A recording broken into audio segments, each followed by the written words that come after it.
لیکن ہمیں کوئی نہیں.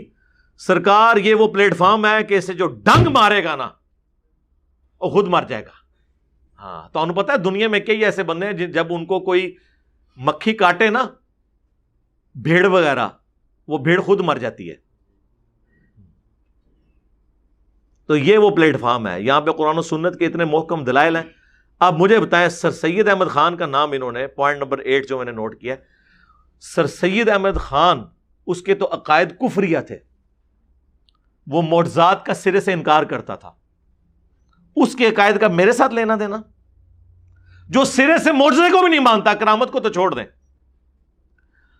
اب اس مضمون میں سر سید احمد خان کا نام لکھ کے یہ بتانے کی کوشش کی کہ جس طرح سر سید احمد خان ایک پڑھا لکھا آدمی تھا, گمراہ ہوا دین کے اعتبار سے.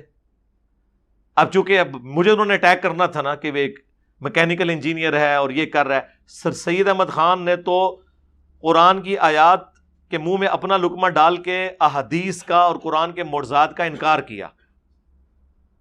اور ہم کیا کر رہے ہیں, آپ کے منہ سے آپ کے بابوں کے لقمے چھین کے قرآن و سنت کا شہد آپ کے منہ میں ٹپکا رہے ہیں.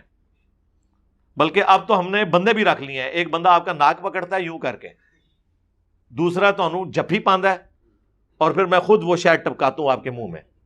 کیسے کہ قرآن کی جب آیت کا نمبر آتا ہے, آیت لکھی ہوئی آتی ہے, حدیث کی کتاب اس کا نمبر آتا ہے, اس کا امیج بھی سامنے آ جاتا ہے. اب ایک کام رہ گیا ہے, وہ اللہ ہی صرف کر سکتا ہے کہ امام بخاری خود اپنی قبر مبارک سے نکلیں, اور جب میری ویڈیو آئے نا اور اس میں حدیث آئے 2812 عمار کو ایک باغی جماعت قتل کرے گی, عمار انہیں اللہ اور جنت کی طرف بلا رہے ہوں گے, وہ جماعت جہنم کی طرف بلا رہی ہوگی, تو امام بخاری اپنی حدیث خود آگے پڑھ دیں. اے کام رہ گیا جے. اس سے پچھلے والا سٹیپ تو ہم نے کر دیا کہ صحیح بخاری کا وہ حدیث ڈسپلے کروا دی ہے, یا امام مسلم قبر سے نکلیں اور وہ 240 نمبر حدیث اپنی بیان کریں کہ علی سے محبت نہیں رکھے گا مگر مؤمن, علی سے بغض نہیں رکھے گا مگر منافق. بس یہ کام رہ گیا. یہ آپ کس کے ساتھ یہ کمپیئر کر رہے ہیں؟ یہ سر سید احمد خان کے ساتھ انہوں نے کمپیئر کیا جان بوجھ کے, تاکہ لوگ کہ اچھا وہ تو معجزات کو نہیں مانتا تھا, وہ تو فرشتوں کو نہیں مانتا تھا, قرآن میں آئے ہوئے معجزات کا بھی وہ انکار کرتا تھا. اب مجھے بتائیں, ہم ان معجزات کا انکار کرتے ہیں؟ مفتی صاحب 8 سے 7-8 سال پہلے 1.5 گھنٹے کے 4 لیکچرز میں نے ریکارڈ کرائے ہیں. آپ کی ساری بریلویوں کی کتابیں بھی ملا لی جائیں, دیوبندیوں کی, اہل حدیث کی, اتنے معجزات اور کرامات صحیح سند سے جو قرآن و سنت میں آئے ہیں کسی نے بیان نہیں کیے جو میں نے بیان کیے ہیں. مسئلہ نمبر 131 ABCD,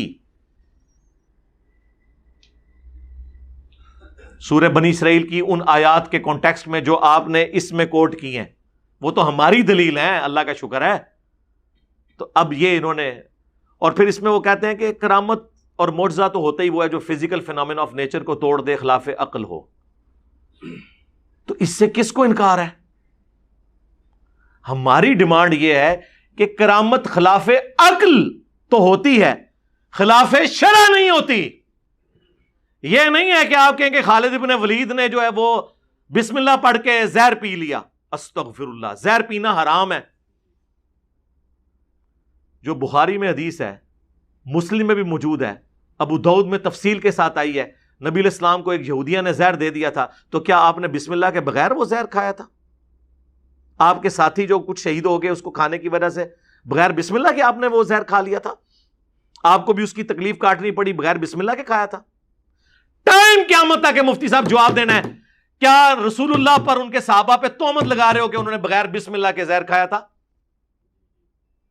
انہیں پتہ بھی نہیں تھا, اور خالد ابن ولید کے اوپر جھوٹ باندھ دیا.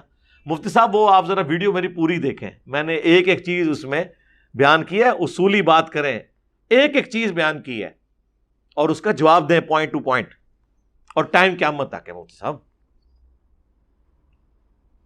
اور یہ جھوٹی باتیں ہماری طرف منسوخ کر رہے ہیں.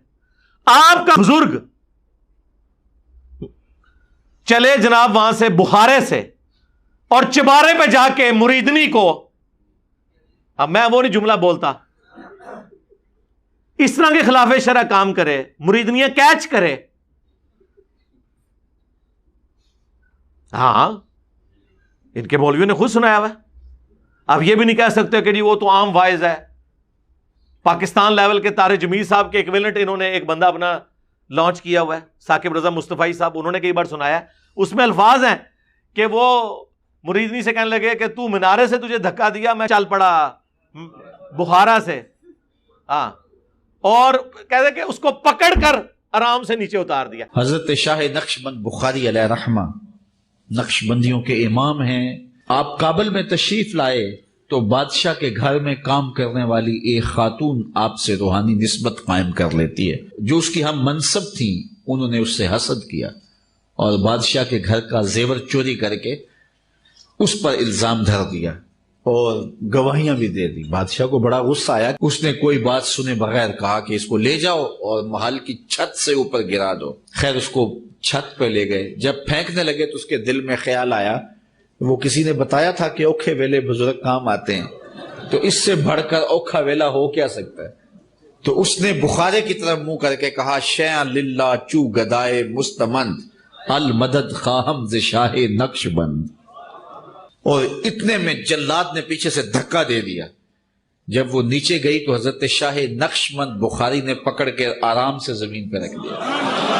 تو حیرت زدہ ہوگی، حضرت آپ کب آئے تھے؟ کہا تو از چبارہ آمدی من از بخارا آمدم، تو چبارے سے چل پڑی تھی، میں بخارے سے چل پڑا۔ یہ جو پکڑا ہے اس نے،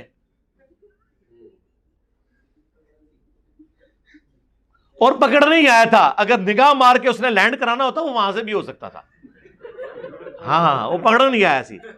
ان کرامت کرو گے تسی، غیر محرم عورتوں کو یوں کیچ کرنا، مریدنیوں کو، یہ کرامت ہے؟ اللہ کا خوف۔ ہو سکتا ہے آپ کہیں کہ انہوں نے بھی دستانے پہنے ہوئے تھے اور اس مریدنی نے برساتی پہنی ہوئی تھی، کو تھوڑا ریوائز ورژن کرو۔ اب یہ جو آپ لوگ ہنس رہے ہیں نا، اس کو وہ کہتے ہیں دین کے مسلمات کا مذاق اڑاتے ہیں۔ اے مسلمات دے کہانیاں، اور ہمیں ملا رہے ہیں سر سید احمد خان کے ساتھ، اندازہ کرو۔